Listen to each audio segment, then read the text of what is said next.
जिस घर में वो काम करती थी उसका मालिक उसे बुरी नजरों से देखता था, लेकिन 2 वक्त की रोटी के लिए कृति ये सब भी झेल लेती थी। कृति रोज सुबह सुबह गांव के मंदिर में जाती और अपनी दर्द भरी कहानी भगवान को सुनाती। हे ईश्वर, किस जन्म का तू मुझसे बदला ले रहा है? क्योंकि इस जन्म में तो मैंने किसी का भी बुरा नहीं किया। अब तू ही बता, अगर मेरा बाप जुआ खेलता था तो क्या इसमें मेरी गलती है? मैंने तो हर बार उन्हें जुआ खेलने से रोका, यहाँ तक कि रोकने के चक्कर में मार भी खाई, लेकिन हमेशा यह विश्वास रहा कि एक दिन तू सब ठीक कर देगा। मैंने तुझ पे भरोसा किया और तूने मेरे भरोसे का आज मुझे ये सिला दिया।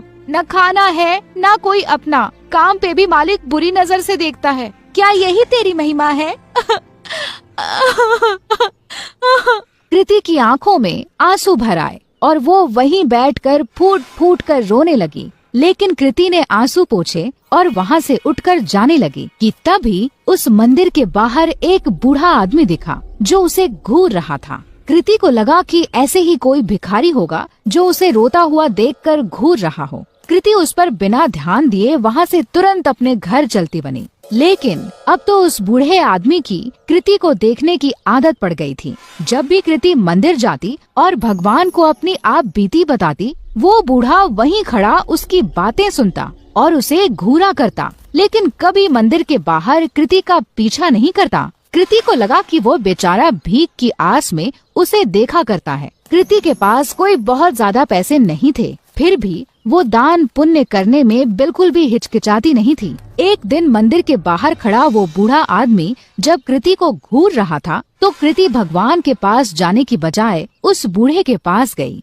बाबा जी, अगर पैसे चाहिए तो बेहिचक मांग लिया करो, ऐसे किसी और को घूरोगे तो वो गलत मतलब निकालेगा। काश बेटा तेरे जैसा साफ दिल भगवान ने सबको दिया होता, कुछ दे दे बेटा। कृति ने अपनी जेब से एक 10 का सिक्का निकाला और उस भिखारी के जेब में डाल दिया। बाबा जी, अभी इतने ही हैं, आगे जब ज्यादा कमाने लगूंगी तब ज्यादा दूंगी। अरे बेटा, सच्चे दिल से दिए गए 1 रुपए भी मैं खुशी खुशी रख लूं, फिर तेरे 10 रुपए तो लाखों के बराबर हैं। भगवान तेरा भला करे। ये कहकर वो भिखारी चला गया। किसी गरीब की मदद करके कृति को बहुत खुशी हो रही थी।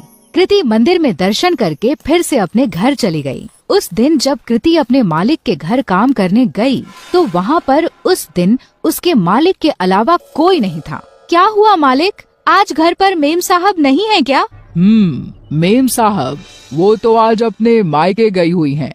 वैसे उनके बारे में क्या पूछ रही हो? भला तुम्हारे और मेरे बीच में उनकी क्या जरूरत? अपने